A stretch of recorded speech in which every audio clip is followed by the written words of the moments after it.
pessoal, tudo bem com vocês? Seja muito bem-vindo ao Heavy Metal número 64.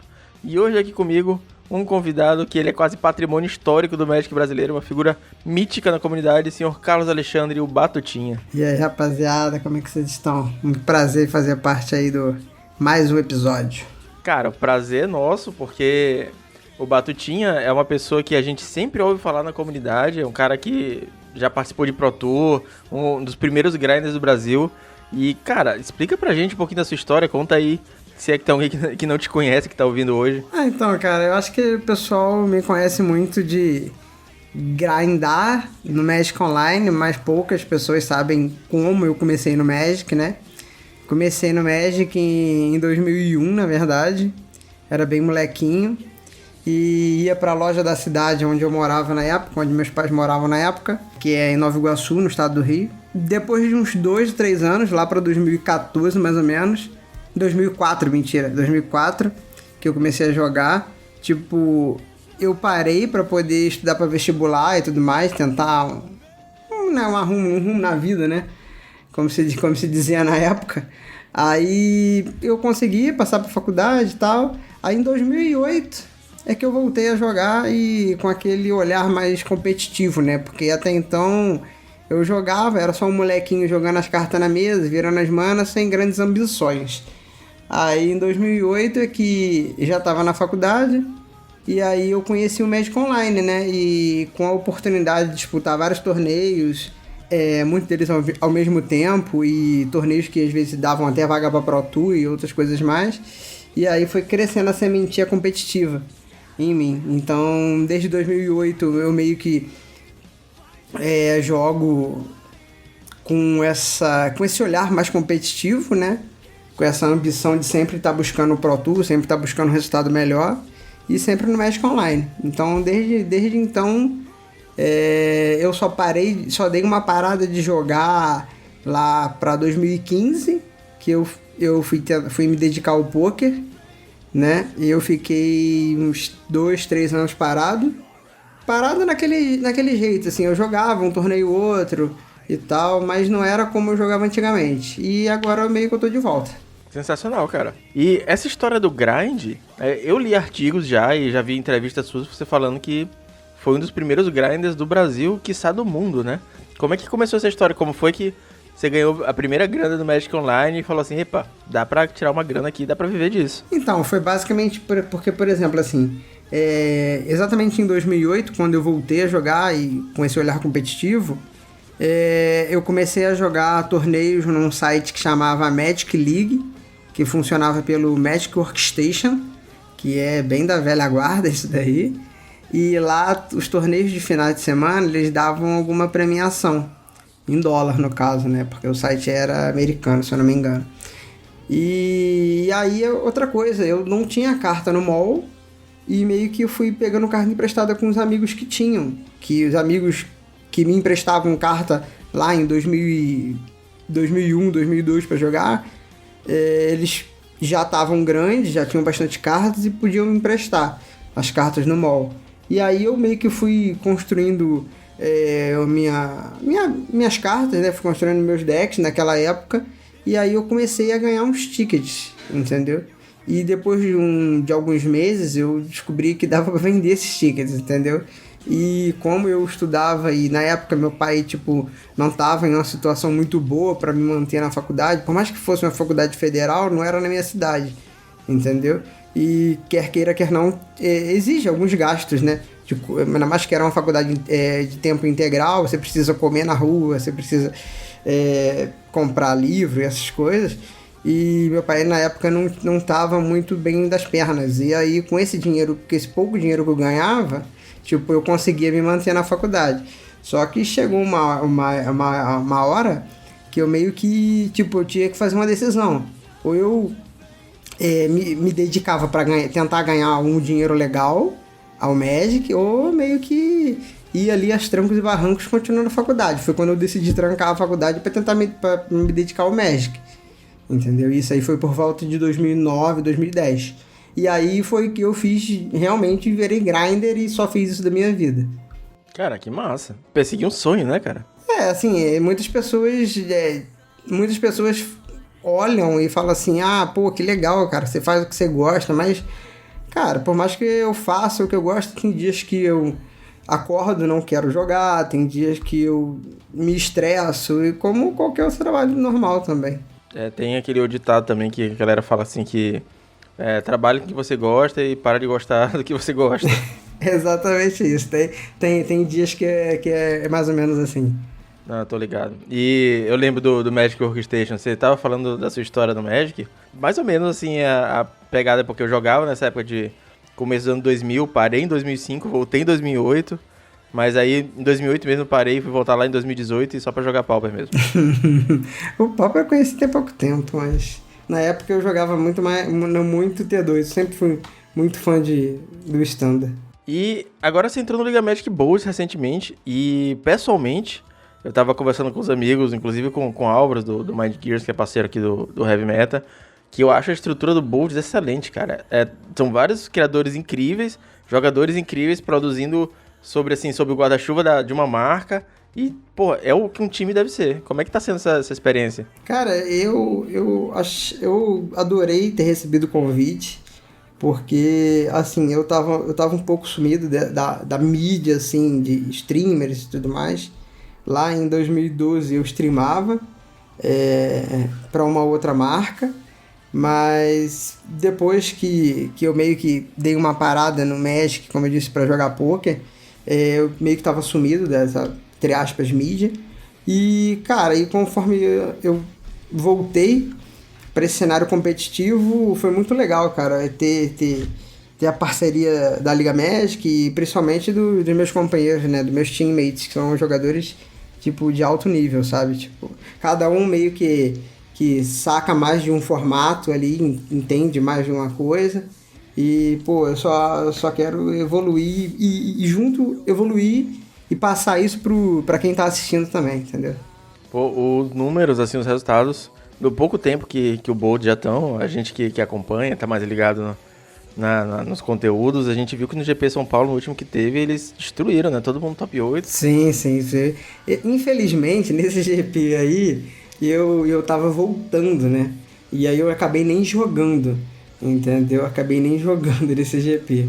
Mas eu fiquei sabendo. Eu tava no GP, eu só não joguei, mas eu vi que acho que teve 2 ou 3 no top 8. O Caparrós chegou na final, junto com o Calhés, alguma coisa assim. Aproveitando que você tá falando de jogar, né? Já puxa o gancho da próxima pergunta que eu queria te fazer. Como é que o Magic IRL, o que ele representa assim, na sua vida em relação ao MOL, né? Porque a gente sabe que você grinda no MOL há muito tempo. Você falou aí desde 2018, você basicamente tá trabalhando com o MOL. Mas como é que é essa relação entre o Magic IRL e o MOL? E a gente pode até falar do tempo pré-pandemia, porque hoje em dia a gente sabe que é basicamente só MOL, né? Mas como é que funciona a sua rotina, assim, em um cenário ideal, normal, de jogo IRL e jogo online? Cara, é até interessante isso, porque assim, eu nunca... Mentira, assim, nunca é exagero. Em 2013 e 2014, eu meio que grindava os PTQs IRL. Eu viajava para Brasília para jogar, viajava para São Paulo para jogar PTQ, entendeu? Só que depois que eu meio que dei aquela parada e voltei, eu não fiz mais isso. Eu meio que fiquei acomodado em só jogar online. Para não dizer que eu não fiz, eu acho que eu joguei um PTQ em Belo Horizonte e um PTQ no Rio, entendeu? E então, assim, eu meio que só jogo os eventos grandes mesmo. Jogo um ou outro evento aqui na minha cidade. Aqui na minha cidade tem 2 lojas de Magic, que eu moro em Juiz de Fora, né? Mas, assim, é muito difícil eu me deslocar, porque, assim, na minha concepção, é muito mais vantajoso eu ficar em casa e jogar vários torneios ao mesmo tempo do que perder um dia para jogar apenas um, entendeu?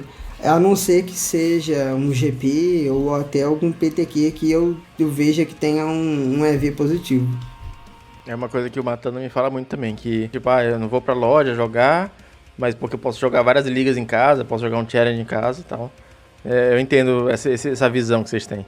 O único ponto negativo disso, que eu acho que eu sinto um pouco de saudade, é tipo da resenha com o pessoal, né? Porque na loja você fica resenhando com o pessoal, você dá risada, entendeu? Essa parte de ser social, parte social do jogo, eu acho que eu sinto um pouco de falta e eu sei que eu deixando de jogar na loja, tipo, aos finais de semana, eu que perco isso, mas eu tenho que abrir mão de alguma coisa.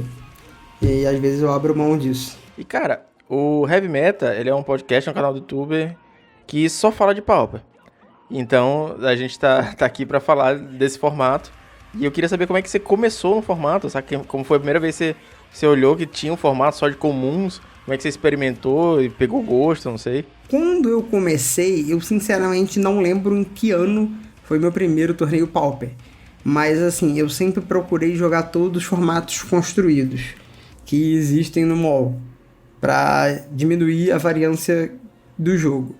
Só que acontece o seguinte, o Pauper ele me chamou a atenção porque não é um formato desonesto. Pelo menos na época que eu comecei, eu me interessei porque não era um formato desonesto. Era um formato que, assim, existiam vários decks e todos eles poderiam, um dia da semana, ser campeão de algum torneio, entendeu? E eu acho que por eu encarar ele como um formato honesto, eu acho que ele acaba sendo mais atrativo, porque ultimamente, assim, tem formatos construídos que não são muito honestos, tem tipo só 1 ou 2 decks, entendeu? E no Pauper, até então, talvez as coisas estejam mudando, mas até então tinham vários decks que poderiam ser muito bem vitoriosos. Sensacional, cara. Essa parte, então, acho que a gente já pode deixar as apresentações de lado e falar um pouquinho mais aprofundado sobre o Batutinha no Pauper. Mas antes da gente começar, tem os recadinhos rápidos. O primeiro deles, e talvez o mais importante, é que o Heavy Meta está no Padrim, no padrim.com.br/HeavyMetaPodcast. Caso você tenha interesse de pagar um cafezinho ou uma coxinha para esse seu querido podcast, agora existe essa oportunidade através do padrim.com.br, é sempre o primeiro link da descrição. E caso você não possa contribuir financeiramente agora, ajuda bastante se você compartilhar o podcast com seus amigos. É uma coisa que eu sempre falo também, que ajuda o podcast a crescer, ajuda a marca a ficar um pouquinho maior. Todos os links de divulgação, de mídias sociais estão na descrição. Hoje também na descrição eu estou colocando o grupo do Pauper Nordeste. A gente criou essa semana um grupo de WhatsApp focado nos jogadores aqui do Nordestão. A ideia, além de promover essa interação com a galera aqui de cima do Brasil, fazer com que a gente troque ideia com esses lojistas e compartilhe um pouco mais dessa vivência de jogar Magic longe dos grandes polos, talvez em um cenário quase utópico, fazer um campeonato de grande porte que não seja lá pro sul ou para São Paulo. Então a galera daqui de cima possa se locomover com mais facilidade, participar de um presencial grande, ou então talvez campeonatos online, enfim. As ideias estão fervilhando já, o link está na descrição. Se você é do Nordeste vai ser muito bem-vindo, se você não for também vai ser muito bem-vindo. A galera é muito de boa. E o terceiro recado de hoje é que você já deve estar percebendo que a gente não vai falar tão a fundo de meta hoje. A gente teve um pouquinho de problema para conseguir acertar as agendas de gravação essa semana. Então eu achei que ia ficar muito mais interessante a gente só dar uma pincelada no que rolou no final de semana e poder explorar bastante o tempo do Batutinha, que é uma figura icônica da comunidade brasileira e com certeza tem muito a acrescentar. Então, hoje, essa semana, tem um só podcast, é um podcast um pouco maior, mas a gente não vai falar tão detalhadamente dos Pauper Challenge e também do Qualifier que teve aí, beleza? E também tem um detalhe que essa semana eu participei mais uma vez do podcast do Vinícius Weisman, o MTGC. Dessa vez fui eu sozinho, foi bem legal, foi uma entrevista. A gente falou bastante de Pauper, a gente falou de sobreviver aos anos 90, falou de comunidades emergentes. Então, o link desse podcast está na descrição, recomendo muito que você ouça, foi muito legal participar também.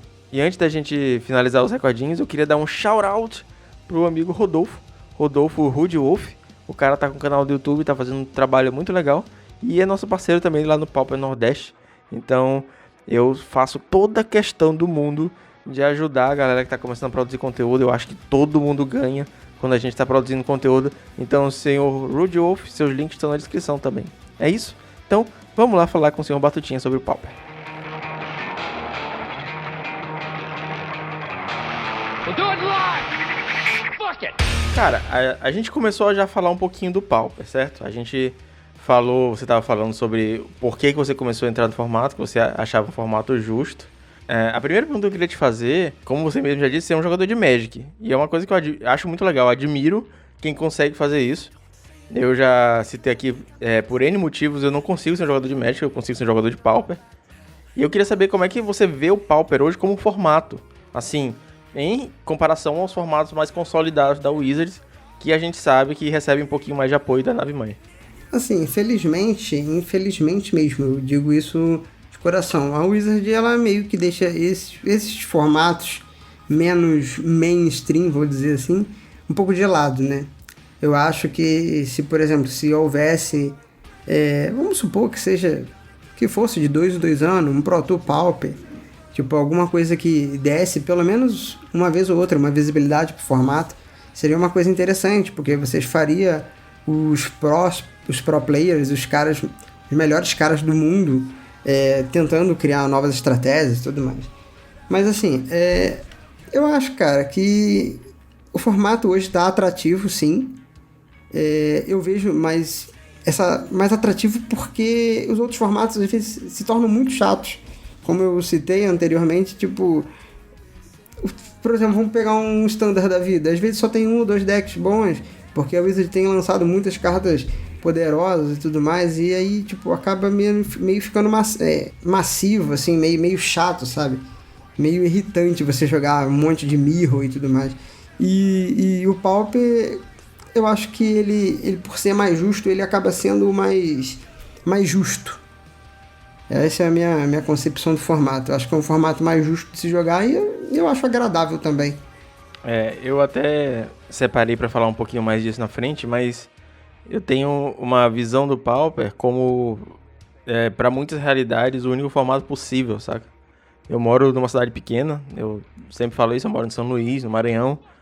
É uma capital, mas é uma capital infinitamente menor do que várias outras, até do Nordeste mesmo. Então, é uma cidade que tem uma loja, os campeonatos dão tipo 10, 15 pessoas, quando é um campeonato bom. Então, às vezes gastar 3 pau num deck Modern é complicado pra jogar a mesma premiação de um Pauper. Você gasta 200, 300, saca? Sim. Não, eu assim, eu não vivo essa realidade, mas eu imagino que sim, que seja muito ruim a pessoa às vezes ter a oportunidade de gastar, vamos supor, 10 vezes a menos num deck e num formato tão legal quanto, às vezes, e para disputar a mesma premiação. Então acho que assim, esse é um ponto a mais para as pessoas olharem pro Pauper, né? A gente tem uma pergunta também que foi ideia do Ari Ferreira, nosso brother do Banadelva. E sobre esse assunto de comparação entre formatos e o que a gente acha de um formato e outro, como é que você considera o nível dos jogadores do Pauper? A gente tem muito jogador profissional no formato, mas a gente tem pouco pro player. E essa é uma discussão que sempre aparece nos grupos, porque eu tenho uma visão, eu vou falar aqui pra vocês agora, que eu acho que a gente tem muitos jogadores profissionais no sentido literal da palavra, pessoas que vivem de Pauper. O Carves é um deles, talvez um dos mais famosos que joga somente Pauper. E agora tem bastante draft. Mas a gente tem pouco pro player naquele sentido mais romantizado da palavra. O cara que tá na MPL, escritor da SCG e tal. Então, como é que você vê essa visão de um formato que não tem muitos pro players jogando? Então, eu acho que de não ter muitos pro players na visão romântica, como você disse, eu acho que é bem fácil de responder isso. É porque a Wizard não dá visão para esse formato.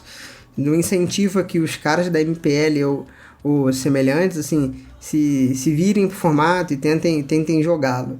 Quem joga Pauper é mais porque gosta mesmo, entendeu?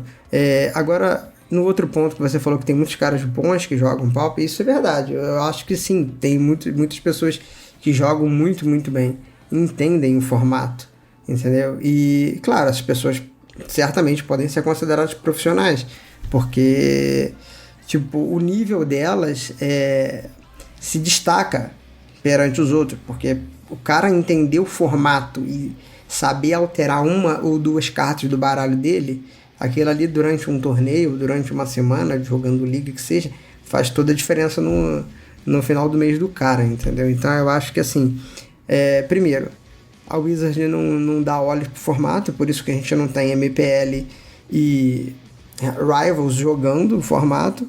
Desse pessoal, os poucos que jogam, se algum joga, é porque gosta, entendeu? Não é porque eles têm a ambição de alguma coisa competitiva, entendeu?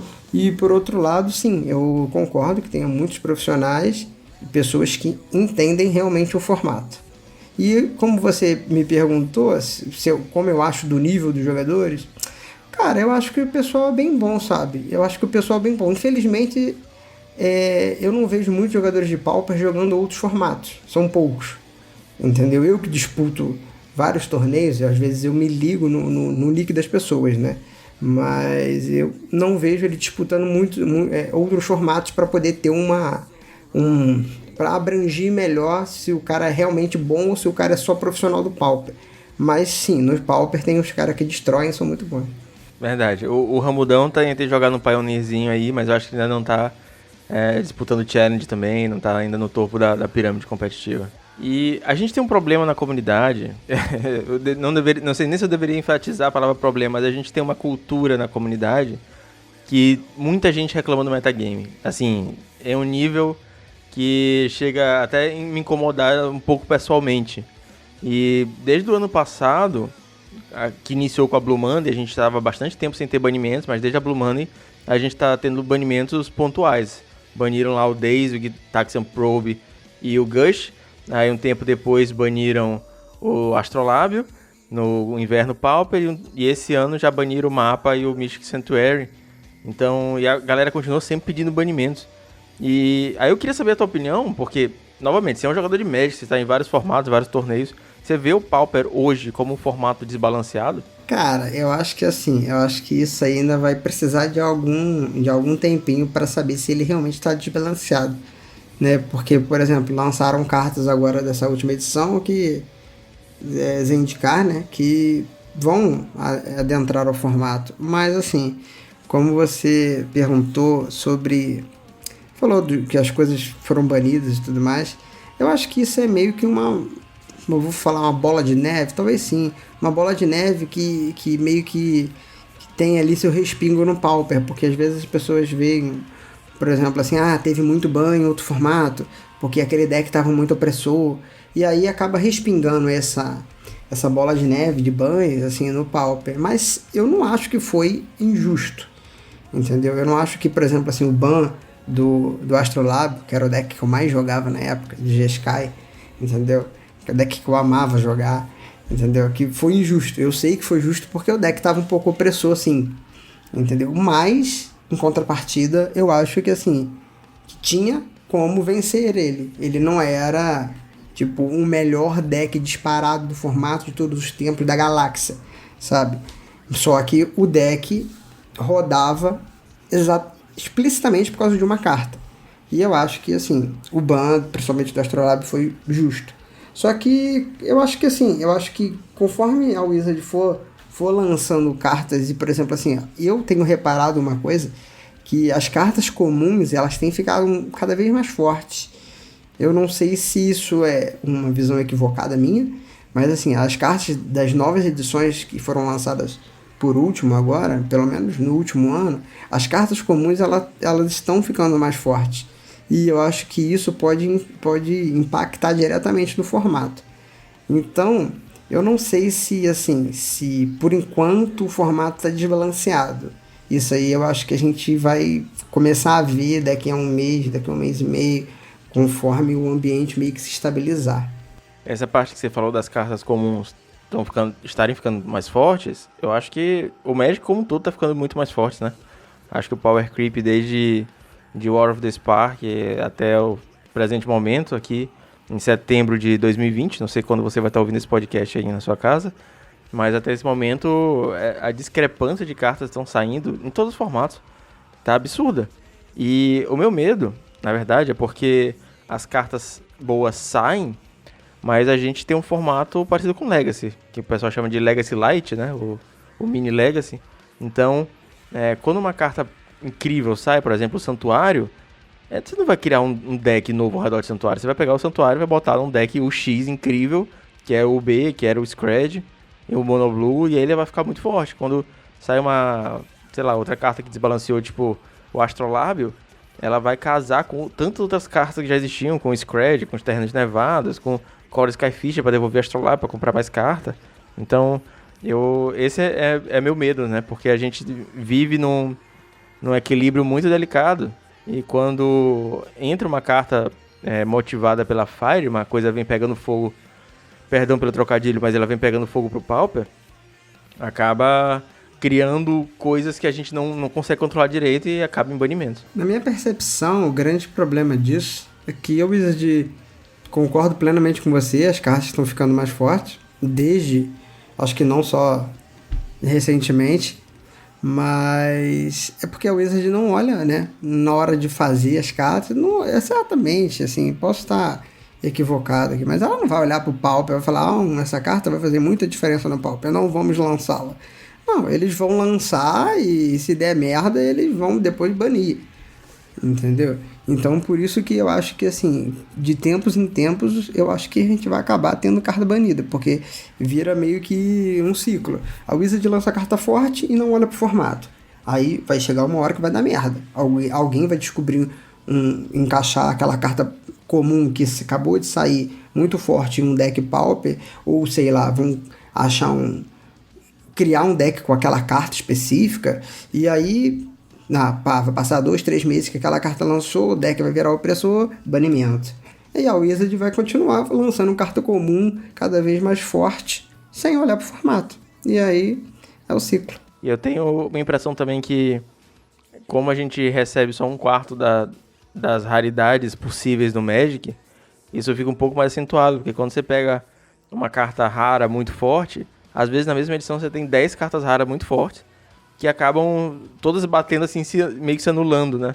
Agora quando você pega uma ou duas cartas comuns, e cada uma entra em um lar já meio que pré-construído para ela, aquele deck já tá assim só esperando o encaixe para ele dar o passo à frente, aí você não tem muito como ter esse balanceamento natural, porque em vez de 10 cartas fortes, você ganha uma carta forte. Sim, sim. E o problema de tudo é que às vezes tem uma carta, igual você falou, tem uma carta forte que vai entrar em um deck e não tem nenhuma carta para combatê-la. E aí desbalanceia tudo. E com essa questão de balanceamento em mente, qual é o melhor deck do formato Pauper hoje pra você? Olha, o melhor deck do formato, eu acho que é o Tron. Mas, infelizmente, eu não jogo com esse deck. Sim, eu já ia te perguntar. Eu sei que você joga de Boros. Aí todo mundo fala assim que, historicamente, o Tron é uma bad match pro Boros. Por que você joga de Boros e considera o Tron o melhor deck? Então, acontece o seguinte, porque o cara pra jogar de Tron no Magic Online, o cara tem que ter dedo muito rápido. Senão o cara perde no tempo. Porque é muita trigger. E assim, eu acho que pós-side o jogo acaba ficando interessante. Porque eu coloco algumas relíquias para dentro, entendeu? E aí o jogo tende a se enrolar mais ainda, entendeu? Mas eu acho que eu gosto mais de jogar com o Boros, porque eu, como jogo vários torneios ao mesmo tempo, eu não poderia nunca jogar de Tron, porque eu ia perder todos os jogos no tempo, entendeu? E eu tendo a jogar com o segundo, quando acontece isso em algum formato, não exclusivamente no Pauper, que o primeiro deck às vezes é o deck que demora, o melhor deck é o deck que demora muito e que exige que você só possa jogar um jogo ao mesmo tempo, eu tendo a jogar com o segundo ou com o terceiro melhor deck, dependendo do gosto. Isso aqui é uma estratégia super interessante. É tipo uma mesa de Commander, amigo meu me fala isso, que quando tem vários decks super otimizados, às vezes o deck tá ali em mais ou menos uma força tipo 8 de 10, ele acaba ganhando a mesa porque a galera se foca muito, então... E vai mais ou menos nesse esquema, porque todo mundo vai muito preparado pra Tron, né, cara? Todo mundo tem um sideboard, tem um plano definido. E o Boros é um deck que até pouco tempo tava meio sumido. Até pouco tempo ele na verdade, ele era uma outra build, né? Ele não era essa build com um monte de artefatinho, de comprar carta e tudo mais. Ele era um pouco mais agressivo, né? É o Boros Bully e o Boros Bonato. Exato. E aí, recentemente, eu nem lembro se teve alguma adição no deck recente para ele voltar com tanta força assim, mas eu considero ele Tier 1 hoje em dia e eu só jogo com ele. Eu acho que só o Bondas mesmo. Acho que foi a última carta que entrou nele. Foi o Bondas. A galera tava usando um pouquinho mais do Golden Egg. Mas já faz tempo que ele tava lá. O Bondas foi a última carta. Sim, mas o Bondas também entrou nos outros decks. Então, assim, meio que se fosse só por causa dessa carta, eu acho que não faria muito sentido o deck voltar. Talvez é por causa do ambiente mesmo. Porque eu acho que quando baniram Astrolábio, esse Boros não ganhava nunca do Jeskai. Porque o Jeskai tinha quase as mesmas cartas e comprava muito mais cartas e tinha, entre aspas, um combo, né? Aí depois que meio que baniram o Jeskai, meio que a parte boa do deck ficou só o Boros. Aí o pessoal começou a jogar com isso. Tem um jogador brasileiro, Lindoso, né? Lindoso é um cara aqui do Nordeste também, joga muito de Boros, um cara absurdo. Fez vários top aí em Challenge. Ele falou uma vez aqui pra gente que um dos motivos do Boros estar em queda um tempo atrás era o Santuário. Porque a partida contra os UX, né, o R, o B, era vantajosa pro Boros, sempre foi, mas essa vantagem tinha caído muito quando o Santuário apareceu. Então ainda era uma good match pro Boros, mas os UX eram melhor contra o Tron do que o Boros. Então valia mais a pena você jogar de UX pra ter uma match mais equilibrada com o Boros e uma match melhor contra o Tron. Eu acho que eu concordo com ele, apesar que na época que tava hypado os mono blue e tal, eu não jogava de Boros, né? Na época eu jogava de mono green stomp. Pode crer. Que eu acho que sempre teve um bom match contra os UX, né?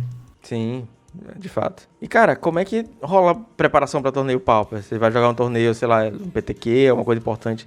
Você dá uma olhada no metagame ou você faz algum treino mais específico? Cara, eu faço uma brincadeira com os meus amigos que eu falo que eu sou o Romário do Pauper. Porque eu não treino durante a semana. Eu não jogo Pauper durante a semana. Eu, por exemplo, assim, eu só jogo os Challengers.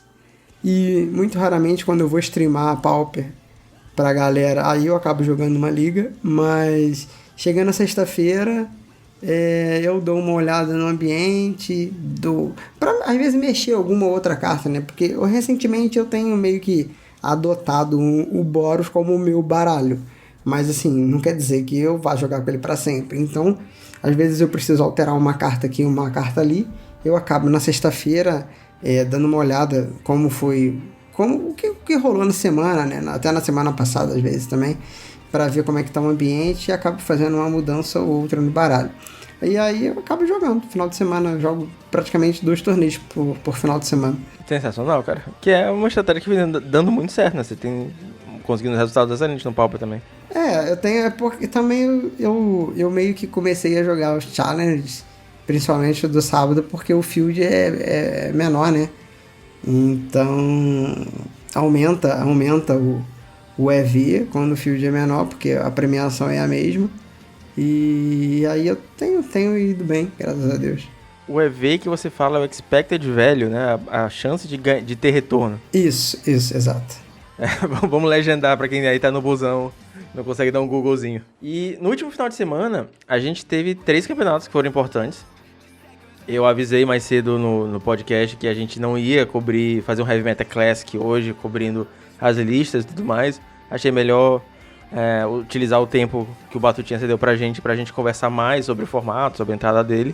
E a gente teve 3 decks diferentes ganhando esses 3 campeonatos, né? A gente teve um Tron, foi do Lovo, um Befada do Oscar Franco e o Jeskai Affinity do USP Dudes, que é brasileiro, por acaso, eu descobri essa semana também. Ele ganhou o PTQ. E aí, só que, além disso, nos 2 challenges, o Stomp acabou sendo o deck mais jogado e não conseguiu nenhum top 4. E no PTQ, o deck mais jogado foi o Befadas. O que você achou do metagame desse final de semana? Você acha que um deck de PTQ, por exemplo, ele tem muito mais metacall que deck de ligas ou challenge no Pauper? Olha, eu acho que a liga em si não é muito parâmetro. Porque na liga, as poucas vezes, por exemplo, que nas últimas semanas eu joguei liga, que foi quando eu fui streamar para pessoa da Liga Magic, eu peguei deck de tudo quanto é tipo. Entendeu? E eu acho que assim, por às vezes ter falando especificamente do PTQ, onde tem muitas pessoas que às vezes não jogam o formato e só vão lá, copiam às vezes um deck rápido e que alguma vez ganhou alguma coisa. Pega um deck Tier 1 lá e entram no torneio, então eu acho que esse metagame não é muito de se levar ali ao pé da letra, principalmente do PTQ, né? Mas agora dos challenges eu acho que sim, os challenges são poucas pessoas que fazem como fazem no PTQ, né? Que quase não jogam o formato. O cara que entra no challenge, ou ele quer começar a jogar o formato, ou ele já joga, entendeu? E aí ele já sabe meio que tá fazendo, né? Já sabe qual o caminho que ele quer seguir ali, entendeu? Mas eu acho que o formato é mais ou menos esse daí, entendeu? O Jeskai é que me surpreendeu um pouco, porque apesar de tá aparecendo nas últimas semanas, me surpreendeu um pouco por ter ganho, mas eu acho um deck bom. E agora o Tron e o BFAD já são decks bem consolidados, né? Inclusive o Oscar Franco é um amigo meu espanhol, eu sempre converso com ele e tal. E ele já estava jogando com esse deck há um tempo já, desde que o pessoal começou a colocar preto, né, no lugar do vermelho. E ele já tá jogando com esse deck há um tempo e já tá bem treinado com o baralho. Inclusive eu até tava querendo pegar umas dicas com ele para dar uma mudada também, né, porque tô pegando muito Tron e o jogo demora demais e aí começa a ficar complicado. O Oscar Franco, acho que foi uma das primeiras pessoas a fazer resultado em challenge com o Befadas. A gente tá aqui toda semana acompanhando, né? E o Befadas, cara, ele vem subindo muito no metagame. Acabou sendo o deck mais jogado do PTQ. E o pessoal tá utilizando ele como um deck que pode bater de frente com o Tron, um deck que consegue muito recurso. E talvez seja a versão de UX mais sólida no momento, né? A questão é que eu acho que, assim, essa solidez, assim, nem sei se existe essa palavra, mas assim, ele é tão sólido porque a parte preta dele, as remoções são muito consistentes, né? Não é aquele negócio de dar dano, que às vezes o cara pode prevenir, ou o cara pode dar, tipo, uma proteção pro vermelho, que é uma coisa mais comum do que uma proteção pro preto, entendeu? E além de você ter remoção que você pode fazer de graça, né? Meio que aquela pagando 4 de vida, esqueci o nome agora. Mas eu acho que a parte preta do deck é o que faz ele ser tão consistente assim, entendeu? Eu acho que atualmente, se eu for pegar para jogar de azul em alguma hora, vai ser com a versão com preto. De fato, ela tá indo muito bem no meta. E o engraçado é que a galera comenta que uma das piores matches é o Scred. Então, aí fica aí o questionamento. Assim, eu sinceramente não joguei ainda de um contra o outro, mas eu imagino que o Scred, por ele ter alguns burns, ele acaba matando fácil e tendo mais remoção, tipo Electric Tricks, talvez usar no side, seja mais eficiente no Mirror, né? Então pode ser que seja melhor, porque além de você ter burn, o R acaba sendo um pouco mais rápido, eu acho. E você chegou a jogar o PTQ de Boros, não foi? Joguei. Como é que foram as matches que você enfrentou? Olha, eu perdi um Mirror, e um Tron, e pra um Tron, e aí eu dropei, fizeram 2 drop. O Mirror ele é aquele lance, né? Tipo, o Mirror você às vezes tem que ligar estrategicamente. E não vou falar que é só sorte, né? Desmerecer o meu oponente, mas é basicamente isso. Fugindo um pouco da pauta, acabei ficando curioso numa coisa. Você acabou de falar que fez 0-2 drop. E eu tava ouvindo um MTGC com o Rudá, e ele tava falando de uma história do Pro Tour, que teve um cara lá que, campeão mundial, que, sei lá, fez 0-2 drop, a galera ficou perguntando pra ele o que ele achava. E não vou me recordar o nome agora. Tô contando a história de que outra pessoa contou em outro podcast, então tá longe. Mas basicamente o pro player lá falou que, cara, eu mais perco do que ganho, eu jogo Magic todo dia, então eu tenho que aprender a lidar com essas coisas. E aí você falou com uma tão naturalidade de um 0-2 drop do PTQ, cara, que sinceramente, eu invejei essa naturalidade, porque eu faço 0-2 drop na lojinha, eu fico bolado, saca? Então, tem alguma dica, alguma coisa sobre esse mindset de enfrentar os campeonatos e, obviamente, muitas vezes a gente vai cair na variância e acabar perdendo bastante? Cara, olha só, para ser sincero, realmente, você tem que trabalhar o mindset com isso. Eu acho que a única vez que eu fico chateado de verdade por eu perder e dropar é quando eu jogo errado. Quando eu fiz uma jogada, eu identifiquei que a jogada era errada, eu fico pistola. Realmente eu fico muito puto.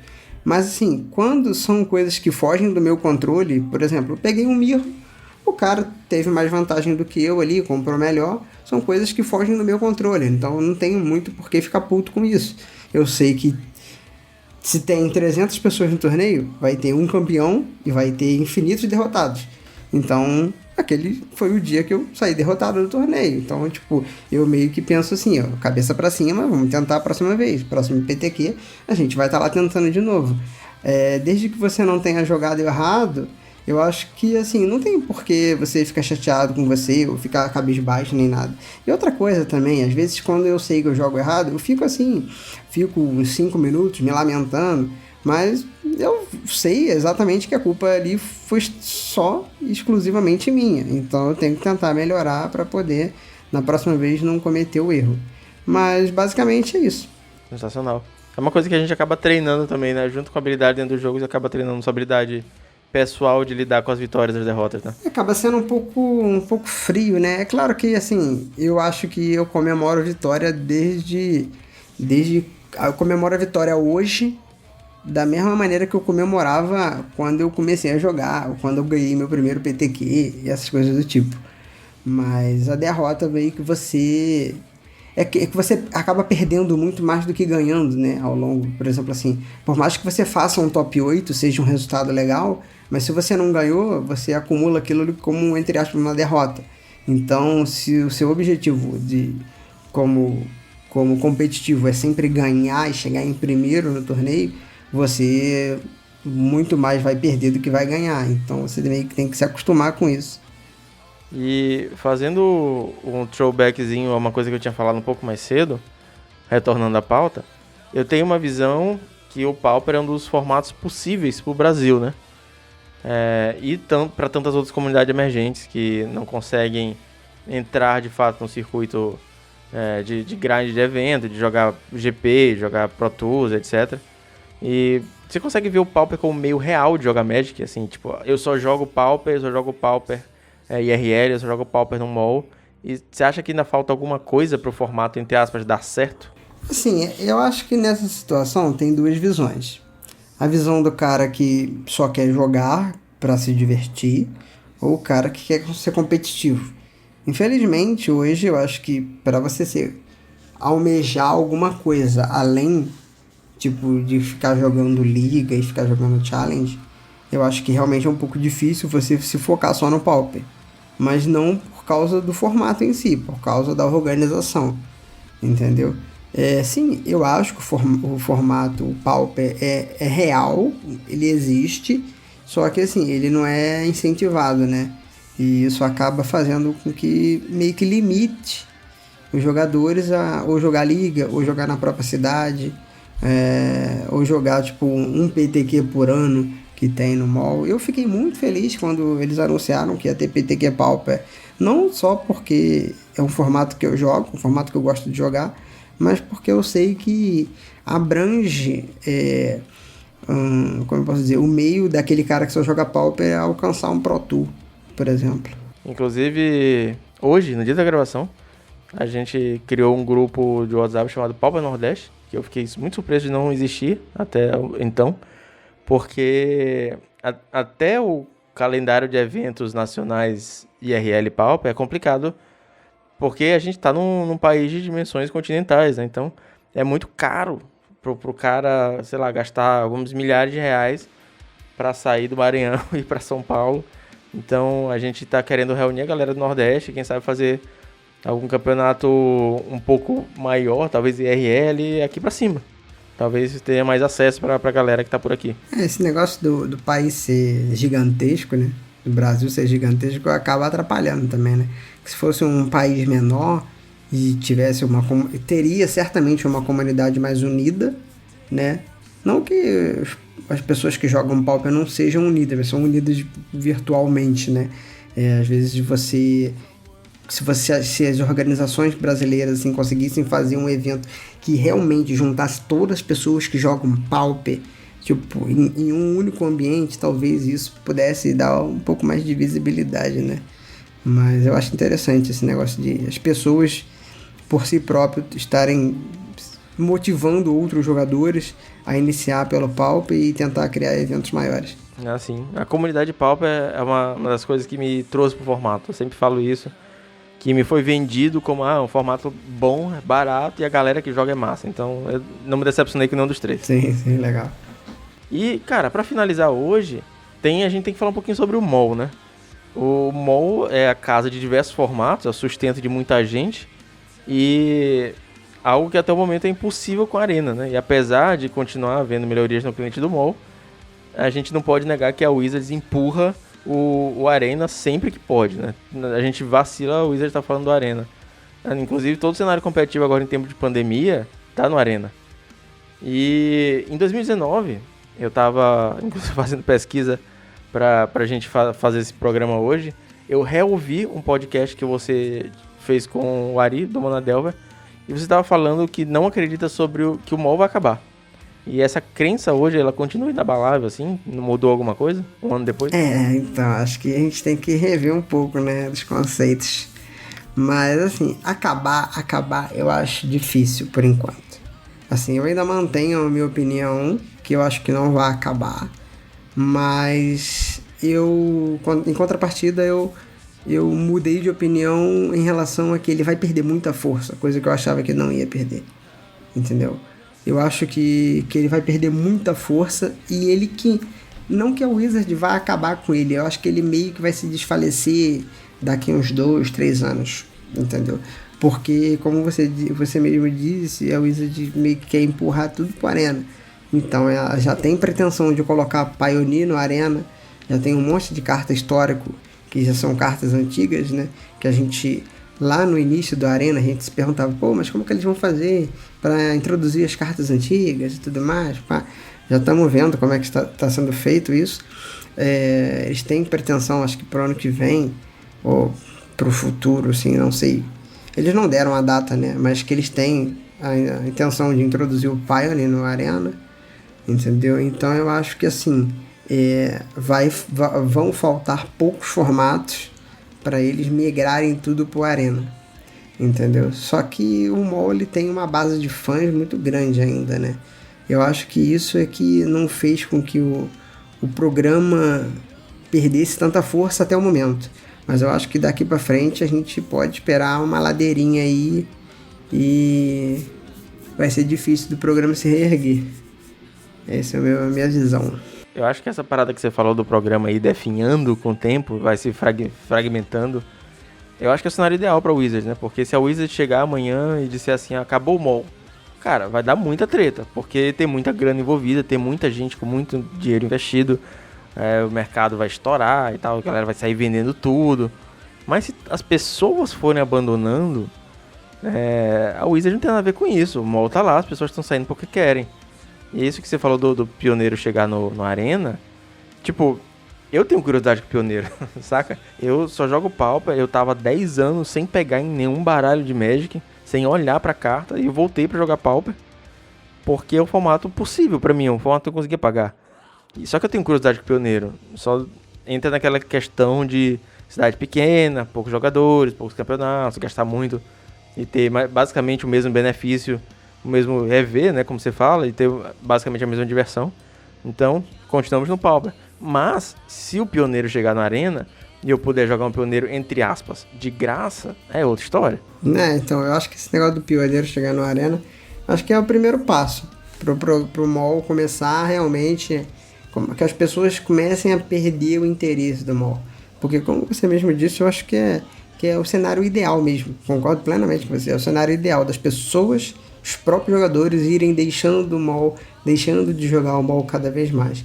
Entendeu? Porque, realmente, se chega e tem um anúncio assim, daqui a um ano a gente vai encerrar as atividades no MOL. Nossa, vai ser uma loucura demais.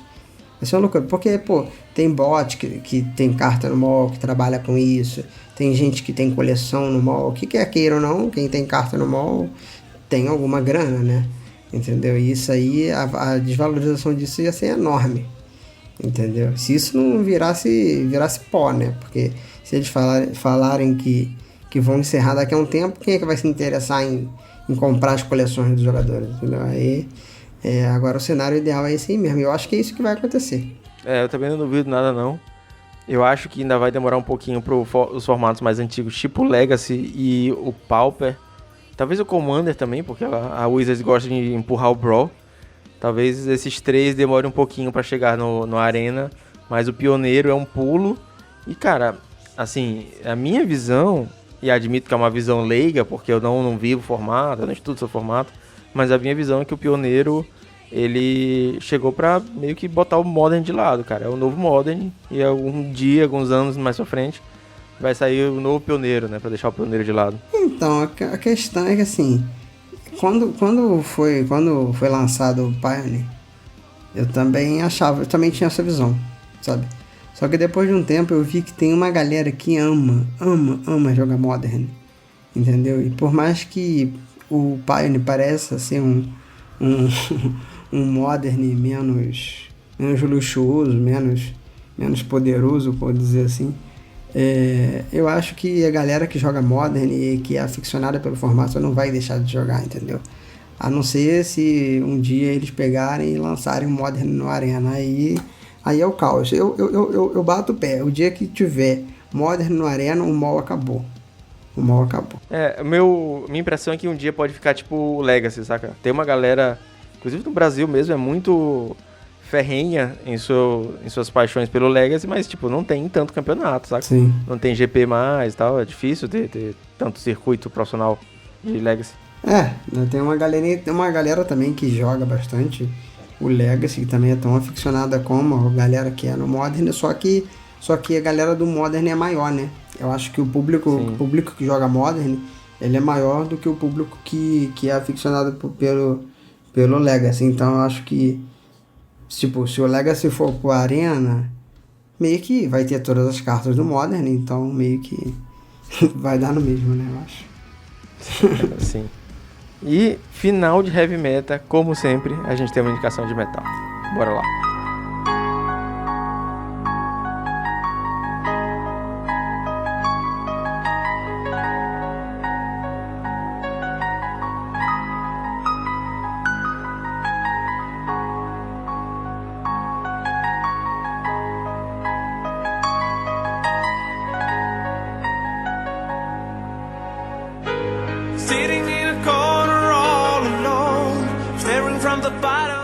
Então, velho, ultimamente eu não ouço muito metal, e nem heavy metal, nem esse tipo de coisa, mas assim, eu tenho uma banda que eu gostava muito, que de vez em quando eu ouço, que é Sonata Ártica, tá ligado? E eu gostava muito de Full Moon, entendeu? Só que assim, não é hoje em dia o meu estilo de música, tanto porque eu não posso ouvir alto, porque eu sou casado, né, e tal, e a minha mina já é mais de sertanejo, tá? Mas eu gosto muito de Sonata. Sonata eu ouvia muito mesmo. Cara, e isso é uma coisa que eu acho muito legal, porque muita gente aparece aqui e indica alguma música, e nem sempre é uma música que o cara ouve hoje, saca? É uma música que ele ouvia antes, que traz alguma memória. E isso que você falou de Sonata Ártica, ela tá naquele bloco de bandas de metal melódico, tipo o Symphony X, o Angra, que eu também não escuto mais Sonata hoje, não é tipo a música que tá no meu fone de ouvido todo dia, mas eu ouvi muito, cara, ouvi muito metal melódico, e exatamente na época que eu tava começando a jogar Magic, eu tinha, sei lá, 16 anos, era às vezes sentar com os amigos na mesa da cozinha da casa da minha mãe e botar o sonzinho lá baixinho pra não incomodar ela, ouvindo lá Angra, CDzinho do Angra, Sonata Ártica também, e porra, indicação sensacional. Eu gosto tanto dessa música, eu fiquei até com medo dela já estar na nossa playlist colaborativa, mas não tá, então vai ser uma excelente adição. Tamo junto. Cara, Senhor Batutinha, muito obrigado pelo teu tempo, bicho, foi muito massa, eu gostei pra caralho de gravar esse podcast, as portas estão sempre abertas, no dia que você quiser falar mais de cartinhas comuns, tamo aqui, tamo junto, muito obrigado mais uma vez, deixa todas as tuas mídias sociais pra galera, todos os links vão estar na descrição. Primeiro que eu que agradeço o convite, foi um papo sensacional, muito gostoso mesmo. Falar de um formato que muitas pessoas, né, como eu, que jogam muitos formatos assim, não estão tão acostumadas a ouvir, porque é um formato meio que deixado de lado, como eu disse, mas eu acho um formato muito interessante. E foi muito prazeroso participar do podcast. E eu agradeço tudo. Minhas redes sociais, eu tô no Twitch, que é BatutinhaMTG.